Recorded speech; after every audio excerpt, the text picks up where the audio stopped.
The Metis Tech Show.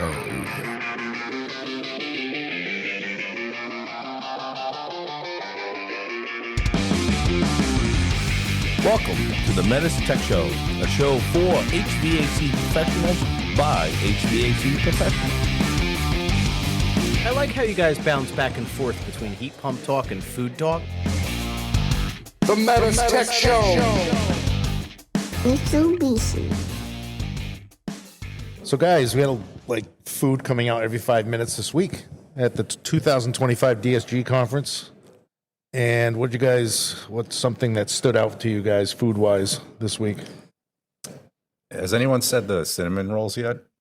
Oh, yeah. So, Yeah. were you here for the Diamond Conference in last December? I wasn't, no. It was here at this location, the Kalahari, and they bring out these big pans of a gigantic cinnamon roll, whatever you want to call it. Yes. Yeah. So you can go in and just scoop that out, and yeah, that's pretty good. Yeah, those are dangerous too, because it's one big cinnamon roll. Yeah. So you cut into it with the spoon, and then you start lifting it up, and more comes and more comes. It's like, well, that all counts as one. Yeah. So next thing you know, you get 2.5 feet of cinnamon roll putting it on your plate. Might as well just take the whole pan back to the table. Yeah, it's fantastic with the cinnamon roll. I love it.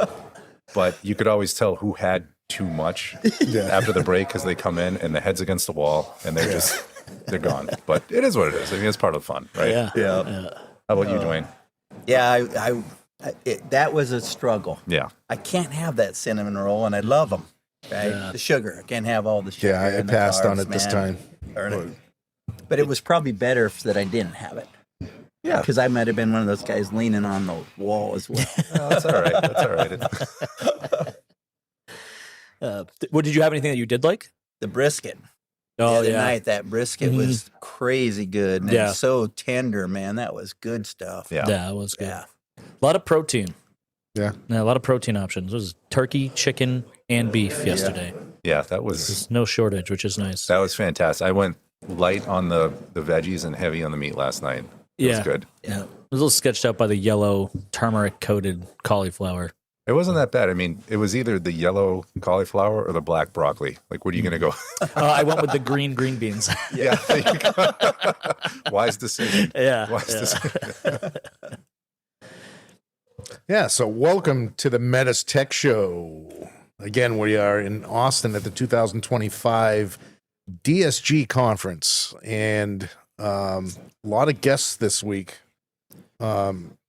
So introduce yourselves. You got Chris and Dwain on the show. Chris, what do you do for Metis?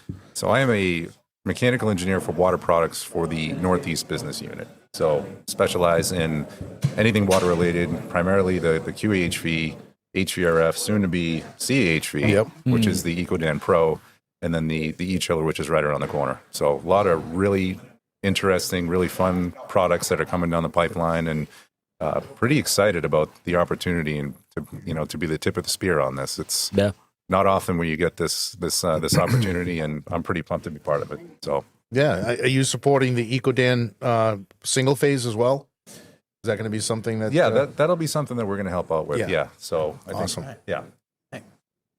Dwain. Yeah, Dwain Barcklay, area service manager and Tiger team manager right now, carrying 2 roles, located on the West Coast, California, Northern California there, and I'm not bored.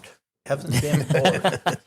Yeah, congratulations, by the way, on the Tiger team now. That's very cool. And both of you have been on the show before. Thank you. So thank you. No, it's been good. This has been a good conference so far, and the HVRF. I'm excited to be a part of that HVRF presentation. And so you guys are both co-teaching that HVRF course, right? Yes. Yeah. So keeping in trend with what we've been doing, we're just talking to some of the instructors that are here teaching at the DSG conference. And basically what we want to do is just kind of get an idea of what you're covering in your course. You don't have to go into too much detail, but just basically what are some of the key elements of what you're doing with the HVRF course for the DSGs this year? Yeah, I think to start it off, we start high level. We talk about differences between HVRF and VRF and high level. We talk about the inner workings of the refrigeration cycle in it and water flow, thermistors. We go through the controls, and then we start to narrow in on all the kits and the components and everything that are needed for the system, because there's a lot. Right. There's a lot. Yeah. And usually I should have started off with this. Before we start the class, Dwain and I usually ask, like, hey, how many of you in the audience have closed loop hydronic exposure, any background? And what do you think? It's been like 50-50? It's been around right at the 50%, I think, Yeah. for both classes so far. which is good, because we're getting a lot of questions, which is what we want. Yeah. The audience is pretty interactive. So, after the first couple of segments, we get into the hydronics. We've actually started to work in high level hydronic, like 101 scenario stuff, where we talk about, why do you need an air separator? Why do you need an air vent? What's the difference? We talk a little bit about expansion tank and system pressure, because it's new to a lot of these guys, and you can see a lot of guys that do have that exposure. I feel like they're learning a thing or two. They're nodding. They're like, oh yeah, I didn't know about that. Yeah. And it's been great, because we get a lot of questions, and when we get a lot of questions, things go a lot smoother. People are interactive. They're talking to you. They're not in a cinnamon bun coma or anything like that. So it's been really well received. And then we go into the startup, the debris removal, air removal mode, which it's pretty in depth, and then onto maintenance tool and what you can see on that. So we cover. I mean, we've got everyone in there for, I think, what do we got? 3 hours and 45 minutes. I think we're 3 hours and 44 minutes. We're like, all right, any questions? Yeah, I'm in the same boat. Everyone's packing up their bag, like, no, we're good. You beat us in the submission. We're okay. So we've had a couple episodes in the past about the HVRF. Yeah. Talked about it. Yeah. But for those of maybe first-time listeners right now, break down what the HVRF is. What exactly that machine is. Yeah. So HVRF, it is it's another tool in the toolbox to VRF. It's not a replacement of VRF, and that's something that Dwain and I have been really trying to get across to everybody in the audience. We're basically taking a hybrid branch controller, which has plate and frame, brazed plate heat exchangers in it, integral circulators, and a valve block, and that's where you have your heat transfer between your refrigerant and your water. And from there, you have water distribution out to fan coil units, okay? And it's really geared to those small applications where you have those rooms that you might have a higher refrigerant concentration limit. Maybe you don't want to go with VRF. Maybe you want to go with HVRF and keep the refrigerant out of that occupied space, avoid refrigerant detection, so on and so forth. So, like I said, it's hydronic from that HBC out to the indoor units. Another weapon in the arsenal of Mitsubishi, but not something that's meant to be a replacement for VRF. There's still going to be plenty of opportunities for VRF, but this is geared to, it's more like sleeping quarters or dorm rooms or something like that. So Yeah. And the nice thing that really helps as well is the outdoor units. It doesn't have a special unit that we're using strictly for HVRF. Right. So we're using the same outdoor unit that we use on our refrigerant VRF systems for these HVRF systems. So that way the guys have got a lot of background on that side of it. It's really just bringing them up to speed on the whole hydronics and heat transfer side in the branch controller. Yeah, that's a good point. Yeah. It's interesting, and I'm wondering how much crossover there is between the HVRF class and the course that I'm teaching, because I have EcoDan residential air to water, and I'm doing the same kind of idea where kind of just getting the uninitiated aware of hydronic systems on the basic level and then applying it to the EcoDan. And now I'm wondering, like, how many slides are we sharing at this point when it comes to that stuff? But the good thing is that with all the water products we have, I don't think there's anything wrong with people seeing that content more than once. So it's incredibly helpful. yeah, repetition is key, honestly. Yeah. And the one thing, too, that has been really exciting to see is Mitsubishi's been well known for air side. Right. A lot of air side. And now this venture into the water side is exciting to me. I mean, I love seeing it. And again, we've got a whole class of distributor DSGs that we're training up. And again, that 50% balance, it's like these classes are rock star classes. They're really getting a lot out of these classes, and they're getting excited about it. And what I've learned is when you get the DSGs excited, it actually affects the sales of the product at the distributorships as well. Exactly. Right. Yeah. Now, what specifically a maintenance tool are you using on there to show them for the HVRF? What are you showing? Just values or? Yeah, right now we do have some screenshots of the refrigerant diagram that we go over with them and just really go through the flows, right? What the refrigerant flow is doing, what the water flow is doing. And then we also go back to the display screen where it just gives you the raw data, and you're looking at data. And then just really, where does that data fit and how does it apply to what's going on? We talk in the world of refrigeration a lot about superheat and subcooling, so now we're playing that into, okay, this heat exchanger's got this superheat when it's in cooling, but now you take that same heat exchanger and you put it into heating. Now that turns into a subcooling value and what all that means and targets that these units will run at. Sure. Yeah, that's cool. Now, do you have any specific targets, or is it mostly just kind of showing what we see as far as we can verify that it is subcooling versus superheating? Yeah, there's some fairly close targets in operation that I've looked at. It's probably still needs to be tightened a little bit, but yes, there is some targets which really helps you on new product, especially getting used to what you're looking at and is this really what it's going to do? Right. And there is. And that's one of the things that we present to them is some of the targets. Obviously, there's things you've got to learn. It's different, right? All the different thermistor numbers that we're used to and, your four-way valves, your solenoid valves, Right. Pressure sensors, they don't always do the same thing, and their terminology is not always the same either. No. So now you're looking at a whole new product, right? Yeah. Especially with HVRF because we have reversing valves in our branch controller. Yeah. And then PS1 and PS3 don't mean the same thing anymore. Yes. And so even if you were like Mr. Advanced City Multi and you knew all of the values and targets, as soon as you look at it on an HVRF, you're like, uh-oh, what is all of this stuff? So it's cool. That's honestly one of the things I discovered is so helpful about having the refrigerant circuit diagram as part of that is that even if you've sat in front of a maintenance tool on an NGen forever, you sit in front of an HVRF, everything's different. And so having the refrigerant circuit to see where everything's mapped out, it helps those light bulbs go off and go, okay, all right, I can see where we're going now. Yeah, that really is key too, because you can sit and you can look at maintenance tool data and you can look at, all the thermistors, which there are a ton of thermistors on these units, and eventually you're going to need a bottle of aspirin because there's just so much information. But when you take that and you put it on you've got an animated flow diagram where you have the refrigeration cycle on one side, the hydronic cycle on the other side, you see all those thermistors, you can see how everything kind of interacts. I made a joke today. I said I love reading picture books because it's easier for me to understand.